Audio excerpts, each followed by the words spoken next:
dare you? Mr. Gorbachev, tear down this wall. I did not have sexual relations with that woman. Read my lips. Hell yes, we're gonna take your AR-15. I have a dream. Well, our podcast has moved, or at least one of us has made it all the way across the pond. Harald has made his way to Great Britain to team up with a friend of the podcast and returning guest, Professor Matt Matravers from York Law School, University of York. Good to have you back, Matt. It's great to be here. Thanks for having me. It's it was a it's our first international podcast episode that we're doing. I think this it's a big occasion, Harald. Does it feel special? Definitely, and we're gonna celebrate tonight quite a lot. So it's really a special occasion. But it's really good to be back in the UK for the first time since some time before the pandemic, 2019 probably. It seems kind of weird. I mean, this as academics, you're used to travel. That's part of the academic experience, I guess. You travel, you're visiting different universities, different countries, and you have that sort of cultural or sort of academic experience, I guess. But then the pandemic really put an end to that, and then we had the whole Brexit business. Is it how is it, Matt? All this change. There's been a lot of changes and a lot of stuff going on for your country. Yeah, no, there certainly has been, and we now have a minister for Brexit opportunities because nobody could identify any advantages of Brexit. So they've tried to find out why we might have done it and what it might have been for. And his first step was to put a newspaper article in the Sun newspaper asking for Sun readers to write to him with ideas of what opportunities there might be post Brexit. I'm not sure if that's the situation you want to be in after such a monumental decision, to be like, oh, what are we doing now? Yeah, I couldn't agree more, but that's where we are. Yeah, and then I also have to point out the other really serious issue there is that he asked apparently the Sun readers which is the most horrible newspaper in the world. I just have to put it out there as a Liverpool football fan that never ever buy the Sun and justice for the 96. That's my biases out there, but when you're asking the Sun readers, then I think I'm not going to swear on the podcast, but I think the listeners will sort of get my meaning. But then we've gathered here today to then discuss, monumental political events and a sea change perhaps in Europe. The conflict in Ukraine, between Ukraine and Russia. We've been talking a lot about it in our podcast, Harald, and try to analyze it as best as we can from a political science perspective. Then, what's interesting today is that we can bring in sort of the more international perspective from Great Britain. And I think, for most of our listeners who are in Norway, we get the Norwegian coverage of the conflict, but it's interesting to then ask you, Matt, how's the conflict been viewed in Great Britain? If you can sort of say something generally about the the whole conflict and then perhaps the news coverage and the political response to it. So I think in general the majority response in the United Kingdom is, as with the majority response in all countries, which is just horror at a sovereign country being invaded, and particular horror now at what seems to be fairly indiscriminate bombing of cities. So in one sense, it seems to me there isn't a sort of particularly British take in response to this just utterly horrific moment. But I think that said, there are probably four things that are interesting from a particularly UK perspective. One is that there's a certain section of the population and the politically active population here who support Johnson and who supported Brexit, who are similar in some ways to some of the people who supported Trump, who are not welcoming Russia's actions at all, but are trying to apologize for them and are trying to use it as demonstrating the sort of weakness of the West and the importance of nationalism, and are trying to use the conflict in a sense to continue the fights of Trump and Brexit. So that's one thing.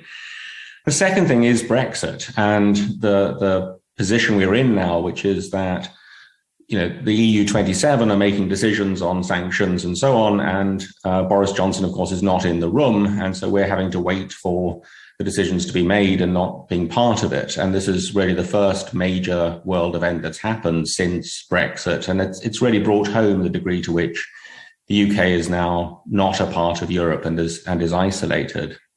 The third, and we can pick up any of these, is of course that London and the political elite in England in particular have very tight connections with Russia and Russian money.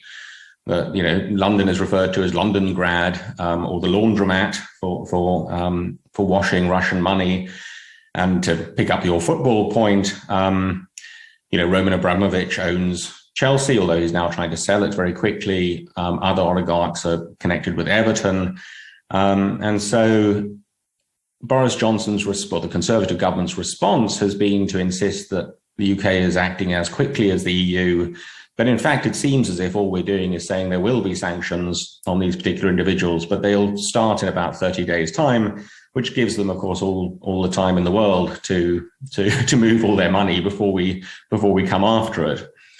And the fourth and final thing I'll say is that I think the one aspect of the coverage here that has come across very well is the BBC. And the BBC has done a fantastic job of covering the war. It has correspondents in Kiev, it has correspondents across Ukraine who have remained there remarkably and courageously.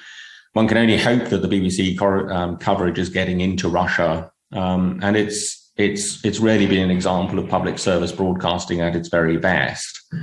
And you know, if anything, it should give us reason to invest more in the BBC World Service rather than do what our current government would like to do, which is privatize it and turn it into a commercial radio station.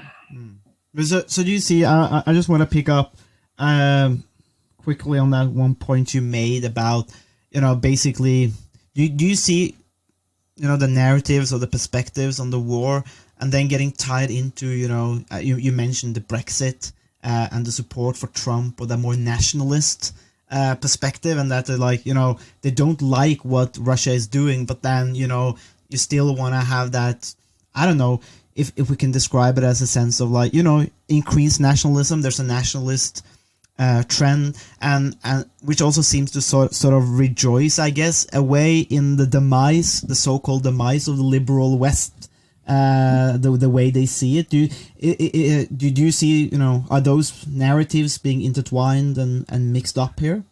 Yes, I think so. I think that there's always been, well, since the rise of Trump in particular and Johnson in the UK, there have been a group of people promoting a nationalist worldview and promoting the view that the quote unquote West is full of, you know, liberal elite metropolitans, and some of them will even say, you know, and gays and transsexuals and that we're decadent, and they have always and explicitly admired strongmen like Putin. And so, although I don't think any of them, to my knowledge, has come out and actually defended the invasion, what they've done is try to draw a moral equivalence between what Putin has done and what NATO has done. Now, I think there are really interesting questions about whether the expansion of NATO was wise or strategic, or whether the expansion of NATO might play some part in the explanation of what's happening. But the claim that there's some sort of moral equivalence between NATO and somebody who's launched a war and is indiscriminately killing civilians, that is abhorrent. But it's a very strong message in a very small but very vocal group, including Nigel Farage, who of course was Mr. Brexit. But why do you think they make that sort of moral equivalence between the nationalists in Russia and sort of what do you think makes them think that NATO and Russia are somehow kind of more at the same level when it comes to being responsible for the situation in Ukraine?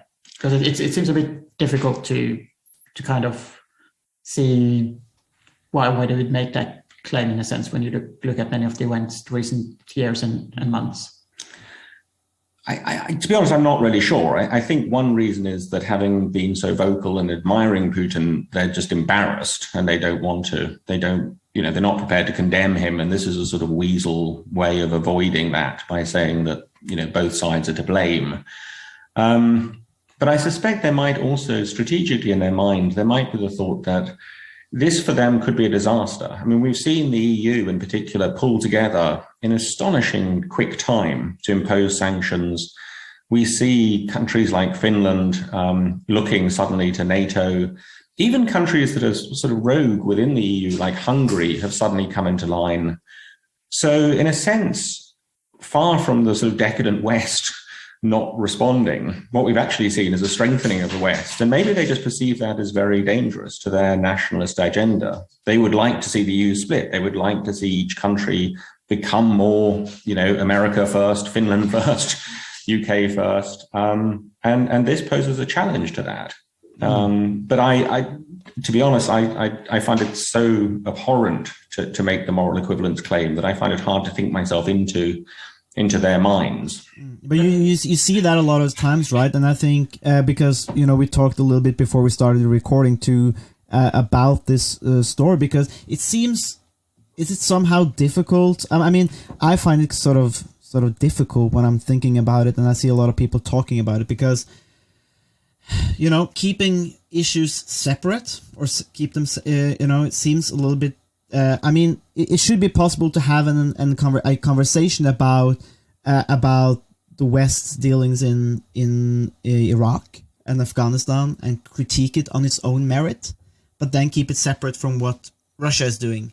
To me, those seems like obviously things are connected. You have NATO, you have Russia, you have countries. You live in a globalized world. It's like, things are connected, but still, shouldn't you be able to judge and critique each case based on its own merit, or is that, or am I, falling for the mainstream sort of the way they want me to think here? What's your take on that, Matt?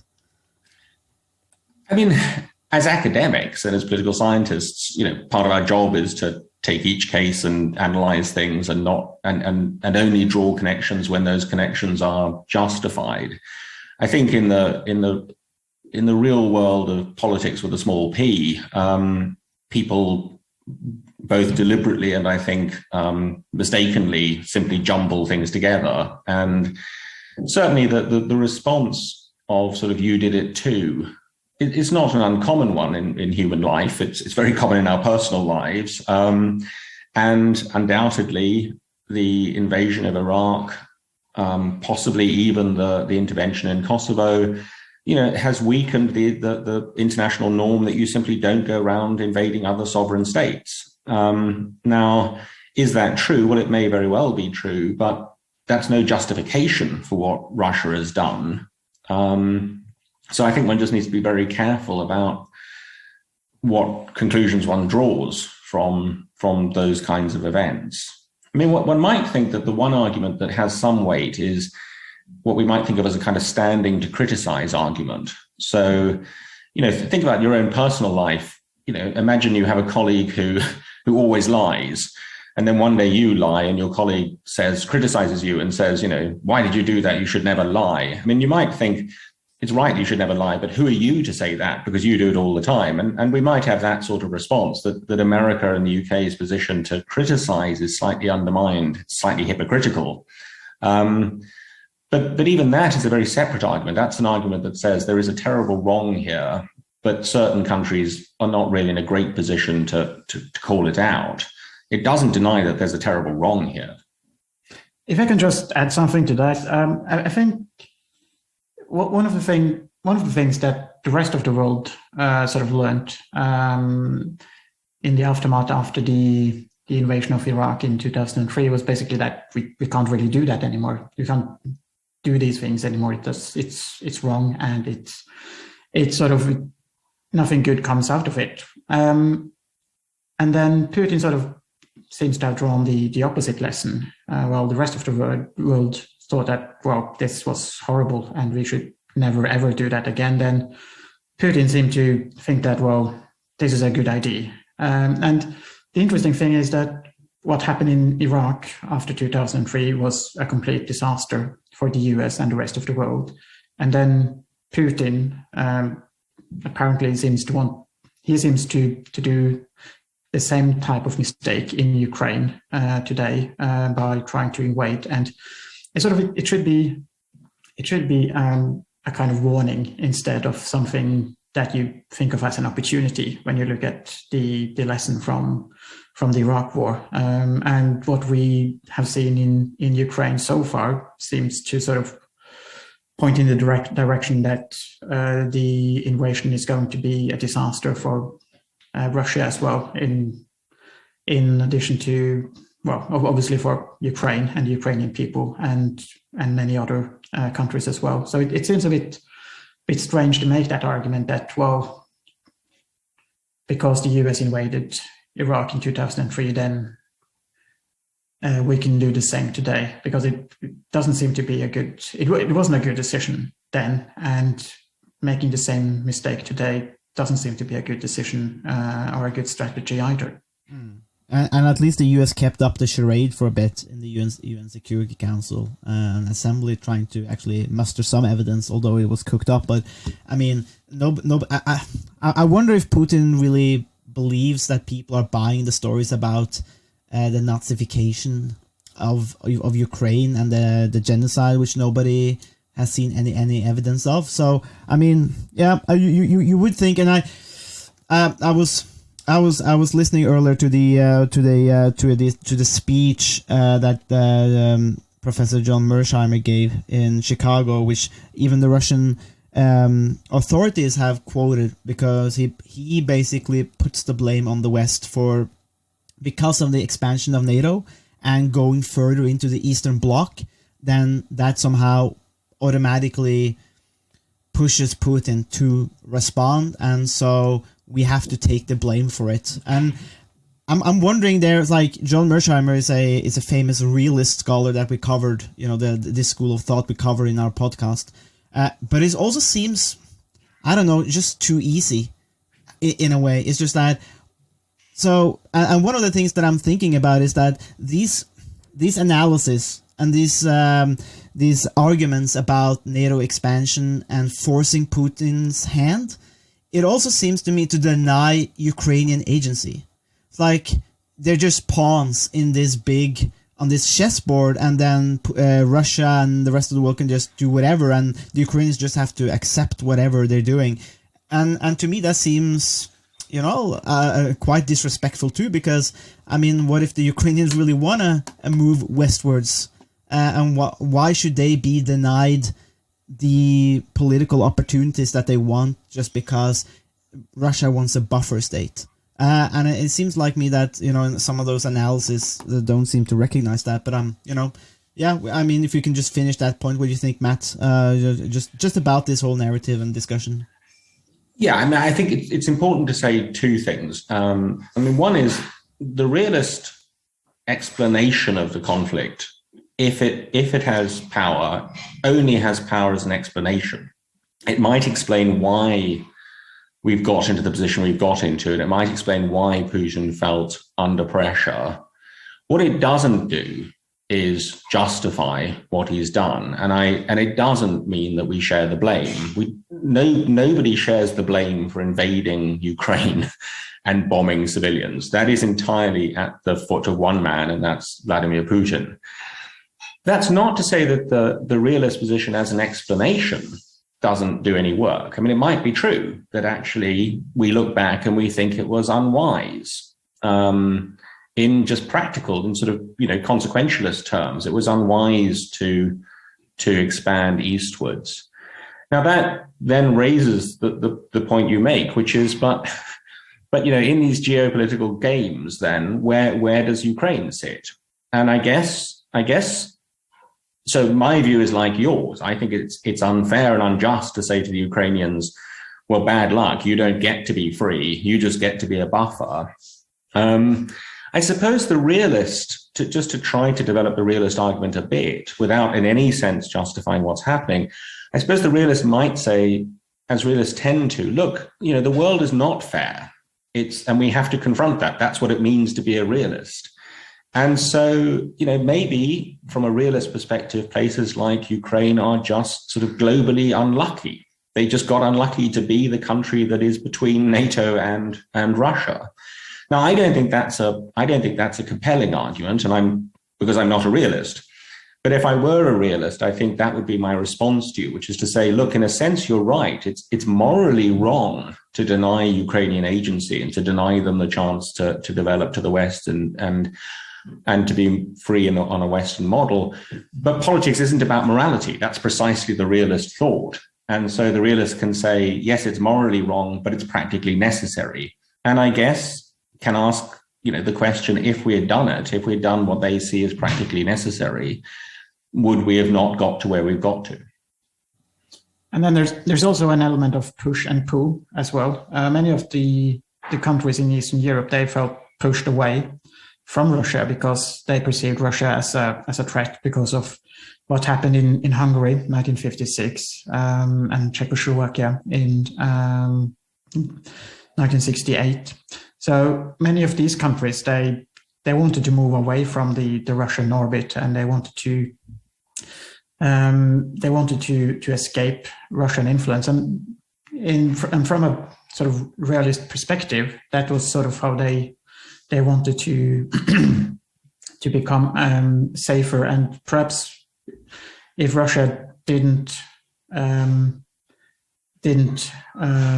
appear as a bully or as someone that they perceived as a threat, this situation could possibly have played out differently, with Eastern European countries not being so desperate to move towards the West and to become NATO members and EU members. So it's kind of, you can sort of ask whether the Eastern European countries were pushed towards NATO by Russia, or whether the US sort of pulled them away from Russia. And it seems to be the case that many of these countries wanted to move away from Russia because of their history, being sort of subjects of the Soviet Union, or being harassed by the Soviet Union if they wanted more freedom and independence. So if Russia had perhaps changed some of their policies after the Cold War, this might have been a bit different as well. But again, as Matt pointed out, there's no one else to blame for the bombings apart from Vladimir Putin, as things are today. I mean, and pointing out that the West made mistakes is a bit of, well, doesn't make that much sense, because, well, mistakes were made, but that doesn't justify bombing civilians and invading another country. So it's a bit, it's not, the mistakes that were made are not sort of in proportion with the response from Russia. So it becomes a bit difficult as well to sustain the realist narrative in many ways. But I agree with you, Matt, when what's the purchase here of the theory, and I'm thinking, the power of explanation that the realist argument can give, and I'm then just thinking about, because Mersheimer goes on also to talk about how what Russia is doing is basically the same as the Monroe Doctrine that sort of governs America. Like, if you come in, it's like the United States would also not look kindly on troops being placed in Canada or Mexico. But again, that is a possible explanation. It doesn't justify the response, but it seems to sort of govern the narrative. For a lot of these people, at least when they're trying to explain Trump now, explain Putin. But then, what just to follow up that point that you guys made, it's just how would the Ukrainians ever trust the Russians?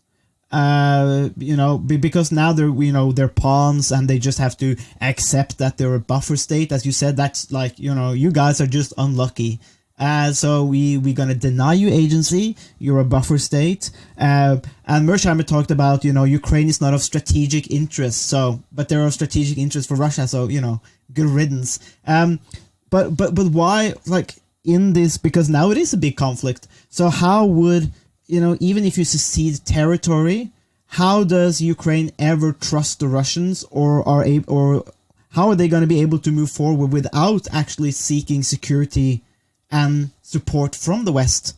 Because they may secede Crimea or the Crimea or Donbass, but then in 5 years' time, if you're still standalone as a buffer state, who's to say that Russia doesn't then go and say, actually, we want a bigger buffer.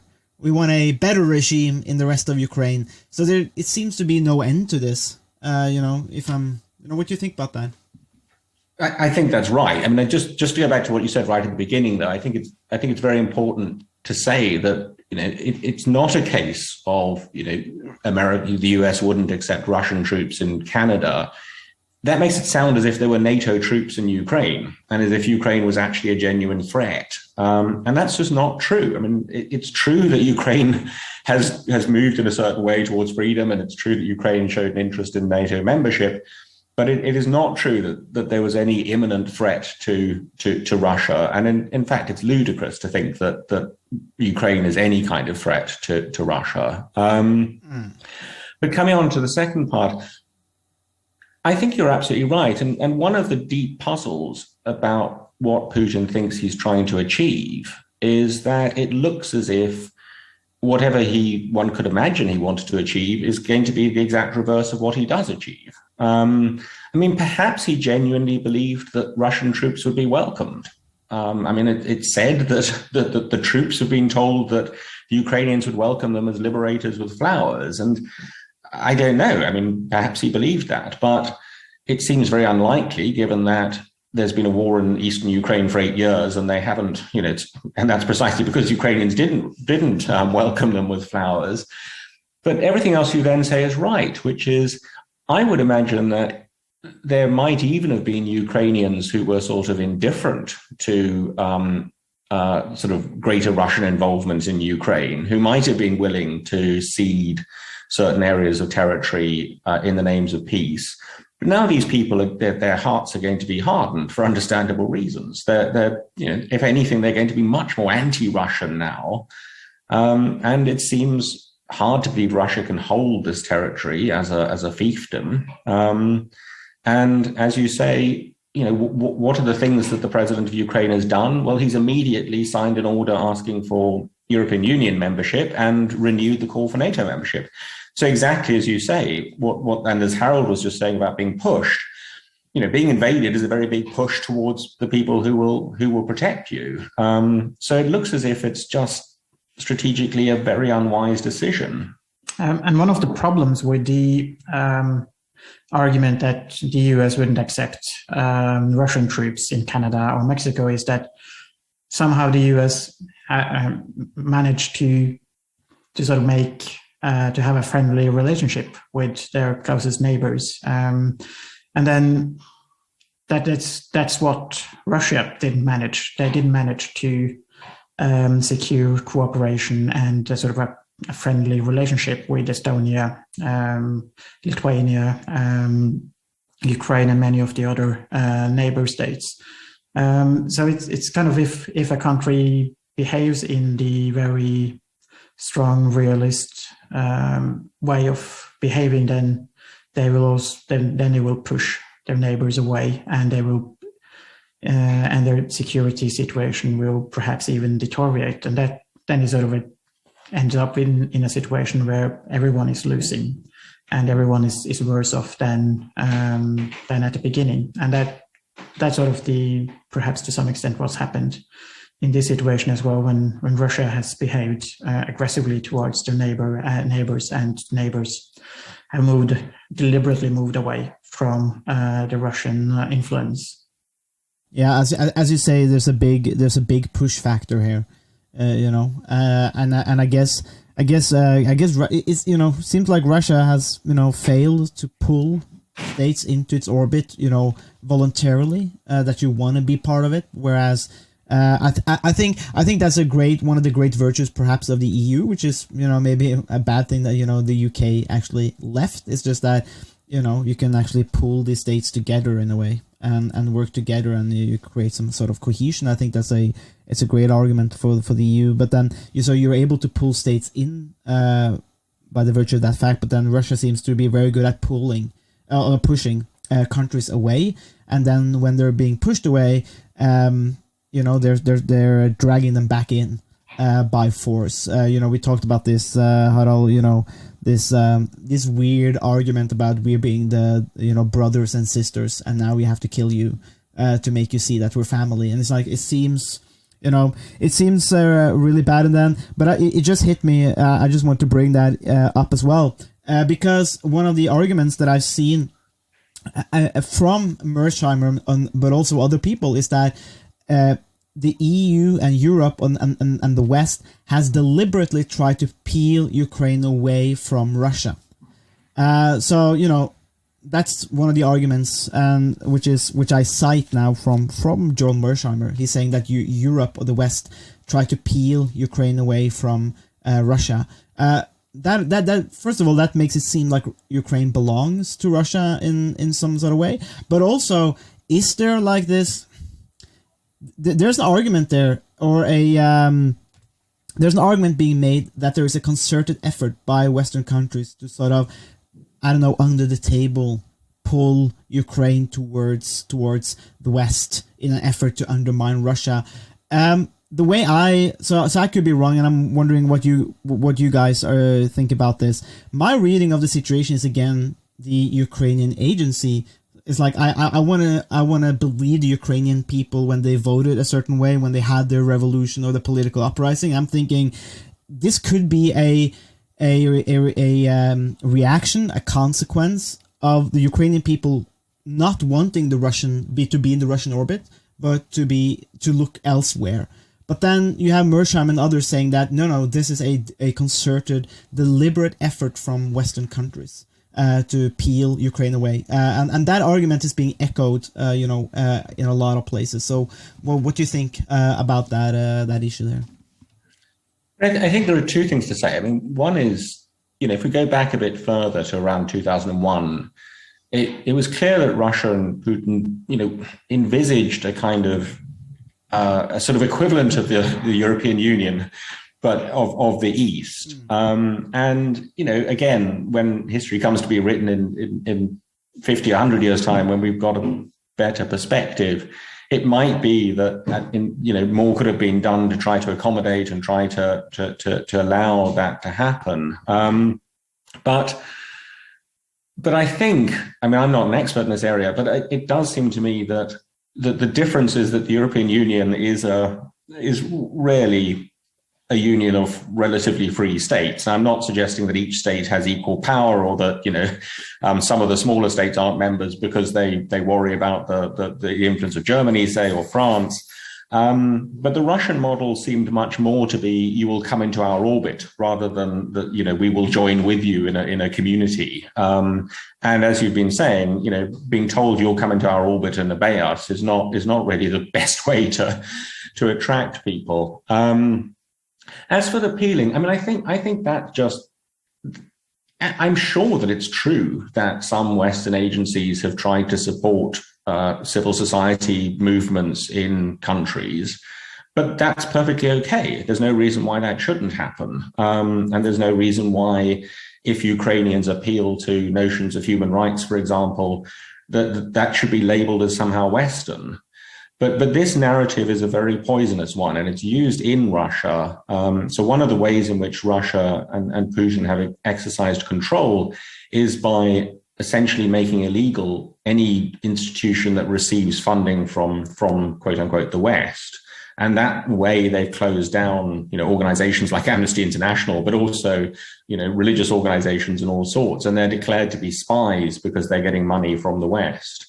And I think it's wrong and poisonous to sort of give that airtime, that somehow or other, because civil society organizations on both Ukraine and the West have interacted, that somehow or other this is illegitimate. And as you say, that somehow or other it's somehow that we're peeling them away from where they really belong. And that's not true. Where they really belong is where they want to belong and where they freely vote to belong. And that's for them and not for us. And certainly not for Putin. And you also have, and it's also the case that one thing is to support Ukraine to choose their own path and to sort of support civil society in Ukraine, Russia, and many other places.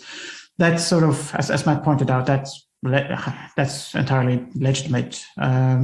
And sometimes that kind of support is being confused with some kind of deliberate effort on behalf of the US government or other Western governments, and that's obviously not really the case in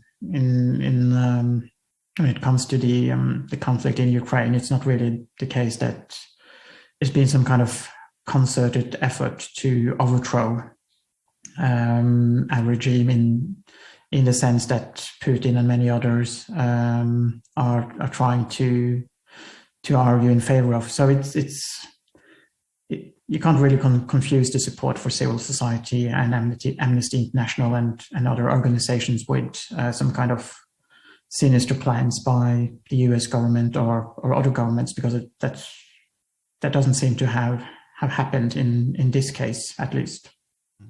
Yeah, it's an interesting debate, because you see a lot of voices both on the left and right will actually talk about this. But I'm thinking finally, as the last point in our podcast, which there's so many. I've written down a bunch of points, so there we can keep going for a few hours, but I guess we won't. But I'm saying that we're going to end on this point, but one thing that also hit me just now, and that is just are we seeing some sort of clash here between classical, in a way, liberalism and some liberal ideas?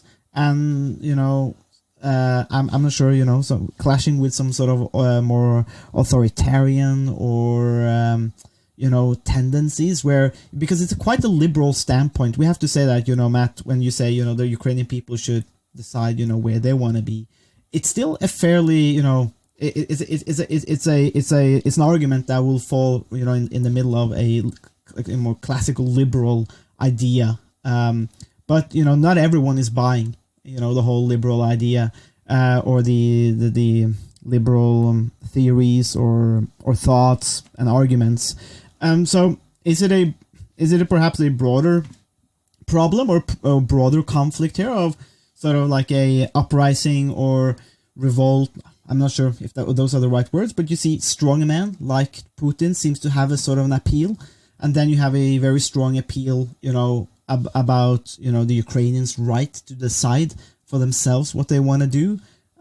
So is it a sort of a broader or deeper clasher between that involves liberal ideas and more authoritarian ideas? I mean, I think there is certainly a clash of values. Putin doesn't believe that Ukraine should have the right to determine its own future, and liberals do. And so I think there's a clash of values.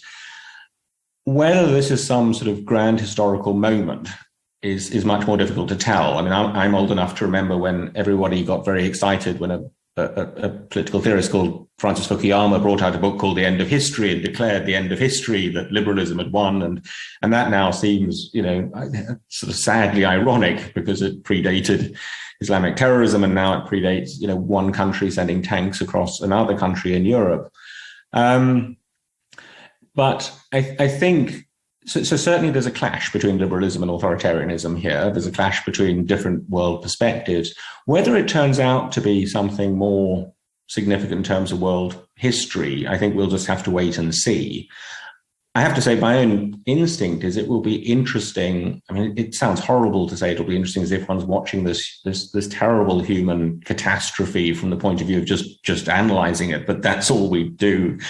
And it is a terrible human catastrophe. I think if China ends up mediating, which doesn't look unlikely, it will be interesting to see what sort of outcome comes out, because of course China itself is not a liberal country, but it has surprisingly in some ways come out quite strongly in favor of sovereign integrity and has said that it's wrong to invade other countries. If China chooses to mediate in a way that involves splitting Ukraine either formally or at least in practice, that will be a suggestion in a way, or a hint, that the future is likely to be dominated by China as a superpower, and that's likely to be their kind of approach, which is a much more realist approach, and one, of course, that reflects China's own interests rather than liberal values.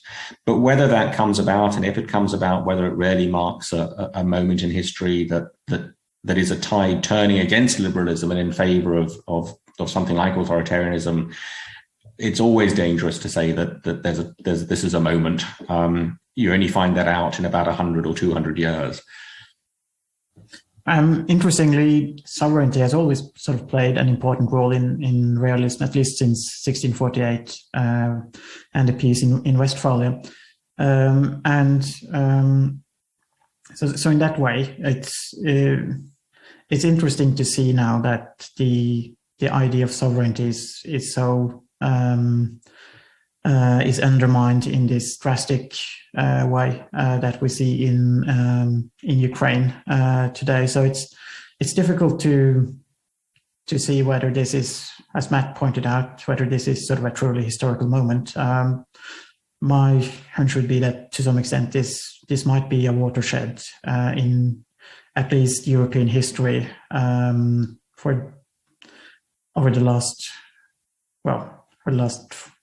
decades at least. We will to some extent say before and after the invasion of Ukraine, in the same way as we sometimes say before and after the end of the Cold War in 1989. So it might be some kind of historical moment, but it's definitely a bit too early to tell. But if the idea of sovereignty is not respected, then that would be quite a bad thing, even for many realists. And in that case, the future would look quite bleak. And the good thing about the Chinese mediating would be that it could, to some extent, strengthen the idea of sovereignty.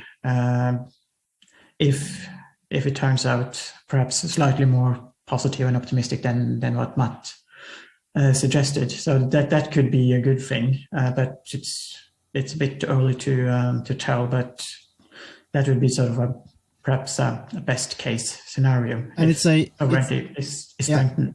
And it's a fascinating thing, isn't it, that a lot of the tools that are being implemented to against Russia are also what the medicine that sort of the more liberal internationalist theory would prescribe, right? That you hit them with sanctions, that you band together, you build these alliances, you rely on the norms, and you see people are, they're saying, you're breaching the norms, you're breeding articles.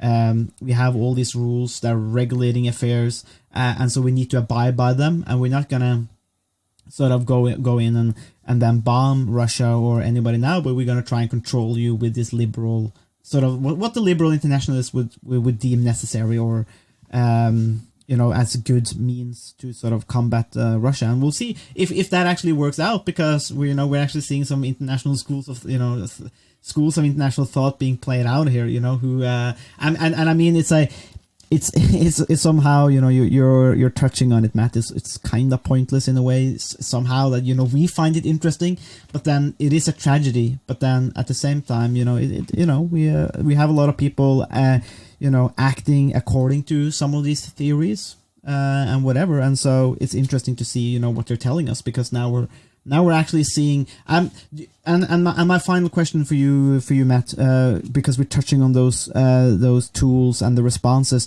Do you think Putin had anticipated the strong international sanctions, or that the West, for example, would actually join forces so fast in terms of sanctions? Or do you think he thought that that they would bicker and stay away and be shy and maybe enforce some weak sanctions?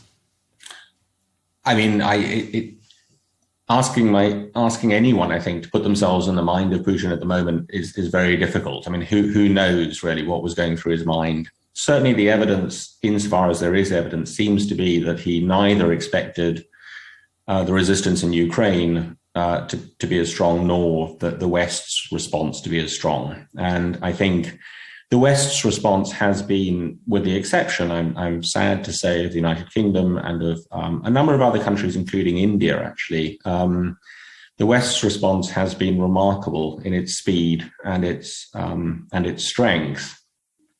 It'll be sad. I mean, one thing that will be sad is, of course, that response will also hurt the Russian economy and ordinary Russians. And I think one of the great sort of known unknowns here, we've often talked of Russia has done this and Russia has done that, but really Putin has done this. And we don't know what ordinary Russians think. And indeed, I don't think we know very much about how much ordinary Russians know.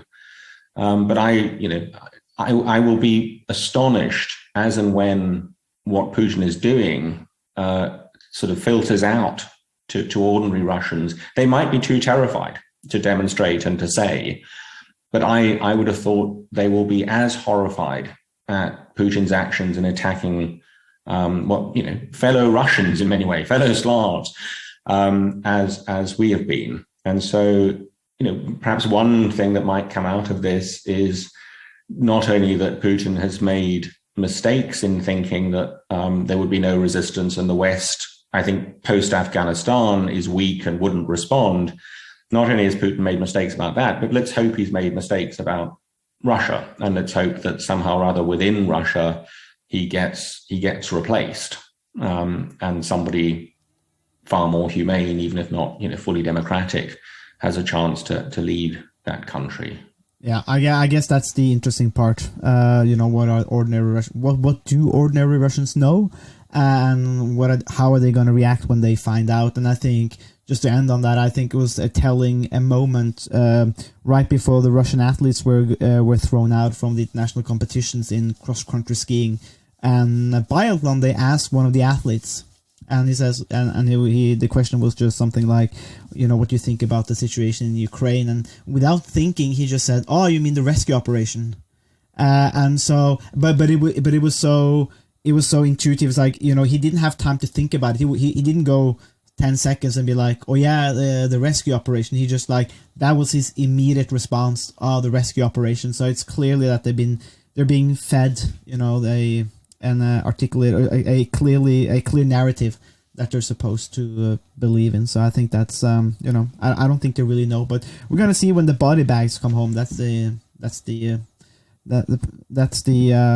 decisive moment, I think. So, but anyway, it's been a fairly long podcast, or maybe not by our standards, Harald, but it's been great to have you on Matt. If you're lucky, we might get you back on when we have our correspondent, which Harald has now become, the SOS SOS correspondent. That would be lovely, but I hope for a happier topic. Yeah, we'll see. Hopefully, we do share that sentiment. So I hope you guys stay well. Let's see if we can catch up on another podcast. But that's the first international edition of SOS.